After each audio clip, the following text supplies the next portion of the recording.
Next part है हमारा need of inverter. एक इन्वर्टर की नीड क्या होना चाहिए, गुड इन्वर्टर की नीड क्या होना चाहिए, उसका आउटपुट वोल्टेज वेवफॉर्म क्या होना चाहिए, साइनसोइडल होना चाहिए, क्योंकि हम इन्वर्टर का पर्पस क्या होता है डीसी टू एसी करने का। तो एक अच्छे इन्वर्टर की नीड होती है कि वह साइनसोइडल आउटपुट हमें दे, और साथ ही साथ हमें जो गेन मिले, आउटपुट बाय इनपुट रेशियो जो मिले वो हाई मिले, आउटपुट वोल्टेज और फ्रिक्वेंसी दोनों क्या होना चाहिए, कंट्रोलेबल होना चाहिए, और कंट्रोलिंग सर्किट को के लिए जो पावर की रिक्वायरमेंट होना चाहिए उसकी वैल्यू कम होना चाहिए पावर रिक्वायरमेंट की। इसके साथ साथ जो सेमीकंडक्टर डिवाइसेस हम यूज़ करते हैं उसके मिनिमम स्विचिंग लॉसेस होना चाहिए और कंडक्शन लॉसेस भी कम होना चाहिए। ओवरऑल कॉस्ट जो इन्वर्टर का है वो कम होना चाहिए, उसकी वर्किंग लाइफ लंबी होना चाहिए, और जो हम उसमें फ़िल्टर्स यूज़ करते हैं जो हमारे हार्मोनिक्स जो होते हैं उनको कम करने के लिए हम फ़िल्टर्स का उपयोग करते हैं, उसका साइज़ भी कम होना चाहिए। तो वह एक इन्वर्टर अच्छा इन्वर्टर कहलाता है। नेक्स्ट पार्ट है हमारा इमरजेंसी लाइटिंग सिस्टम।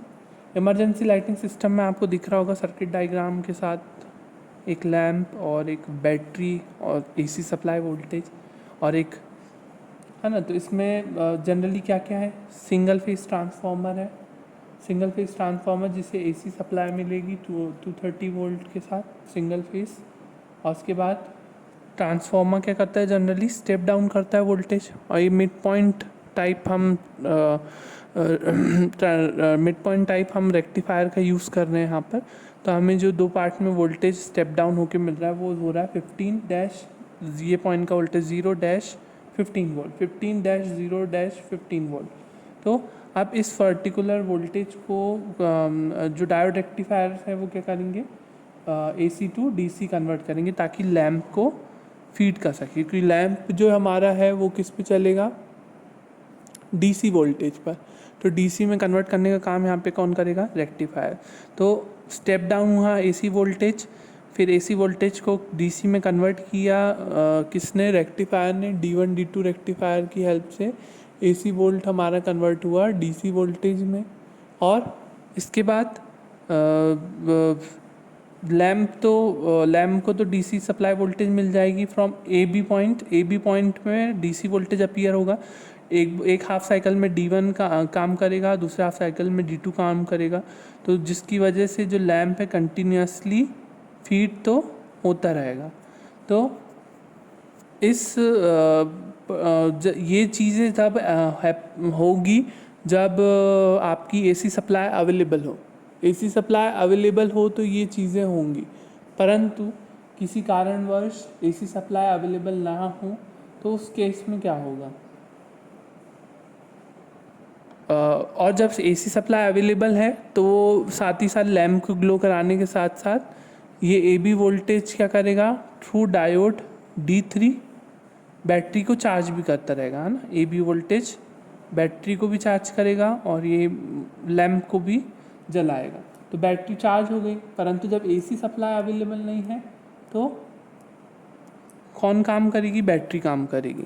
अब फ़िलहाल एक क्वेश्चन और उठता है कि जो ये वोल्टेज है AB VAB, इसका मान कम से कम बैटरी के वोल्टेज से ज़्यादा होना चाहिए, तभी ये बैटरी को चार्ज कर पाएगा। तो हम निकाल सकते हैं VAB का वोल्टेज, एवरेज आउटपुट वोल्टेज जो हम निकालते थे VAB = निकालते थे 2Vm/π, है ना। एवरेज आउटपुट वोल्टेज आता था हाँ फुल वेव रेक्टिफायर का 2Vm/π, वही हमारा वोल्टेज होता था 2Vm/π। 2 इंटू VM क्या होगा, √2 इंटू VS। √2 इंटू VS कितना है, स्टेप डाउन होके AC वोल्टेज है 15, 2√2 इंटू 15 डिवाइडेड बाय पाई। तो ये आंसर आएगा 13.5 वोल्ट, और ये वोल्टेज जो है वो 12 वोल्ट से अधिक है, इसलिए ये बैटरी को चार्ज कर सकेगा। परंतु जब पावर सप्लाई फेल हो जाए तो एट वंस C जो है वो भी क्या होगा, चार्ज होगा। देखो AC सप्लाई अवेलेबल है तो लैंप भी जलेगी, बैटरी भी चार्ज होगी, और साथ ही साथ आपका कैपेसिटर भी चार्ज होगा, ठीक है। तो जब एट वंस जैसी AC सप्लाई अनअवेलेबल हुई और कैपेसिटर एट वंस क्या होगा, डिस्चार्ज होना चालू हो जाएगा। तो कैपेसिटर डिस्चार्ज जो होगा वो कहाँ से कहाँ होगा, through diode D3 and R3 के बाद R2 and then back to C। Path कैसा बना है, D3 R3 R2 and back to C, इस प्रकार से। और कैपेसिटर जो है, कैपेसिटर की पोलैरिटी क्या होगी, और कैपेसिटर जो डिस्चार्जिंग टाइम कांस्टेंट होता है वो बहुत कम होता है, अचानक तुरंत होती है ये प्रक्रिया, और ये क्या होता है रिवर्स बायस हो जाता है, मतलब रिवर्स बायस कर देता है। T1 को जैसे ही डिस्चार्ज होता है तो ये माइनस हो जाता है, ये प्लस हो जाता है ना। तो माइनस हुआ और प्लस हुआ, तो ये माइनस प्लस से क्या होगा, जो हमारा थायरिस्टर T1 है वो क्या हो जाएगा, फॉरवर्ड बायस।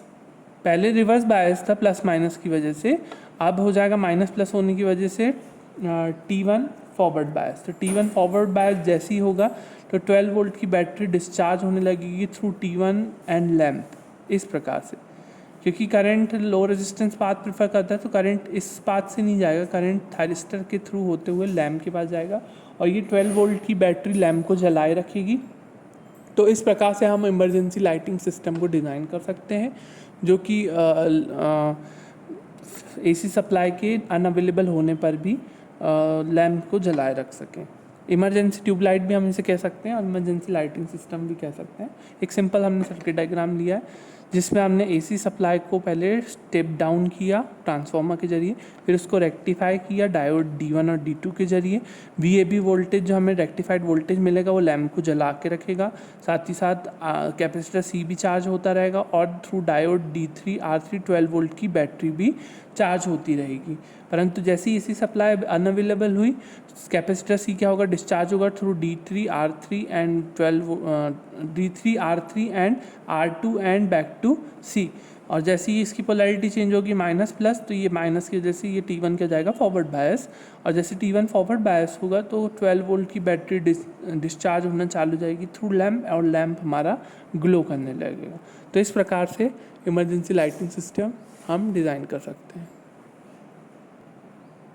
इन्वर्टर्स की जो एप्लीकेशन है हम कह सकते हैं HVDC ट्रांसमिशन लाइंस में होती है, UPS सिस्टम जो कि हम नेक्स्ट टॉपिक में पढ़ेंगे, अनइंटरप्टेबल पावर सप्लाई उसमें होता है, एयरक्राफ्ट पावर सप्लाईज में किया जाता है, इंडक्शन हीटिंग में किया जाता है, AC ड्राइव्स में इन्वर्टर्स का बहुत उपयोग किया जाता है। AC ड्राइव जहाँ पे हमारी AC मोटर्स इन्वॉल्व होती हैं, वेरिएबल वोल्टेज और वेरिएबल फ्रीक्वेंसी की हमें आवश्यकता पड़ती है वहाँ पे, तो वहाँ हम इन इन्वर्टर्स का यूज़ करते हैं, जहाँ पर हमारी 3 phase induction motor generally industrial drives में, AC ड्राइव्स में 3 फेस इंडक्शन मोटर यूज़ होती है। तो variable voltage variable frequency supply हम through the use of inverter से ही प्राप्त करते हैं।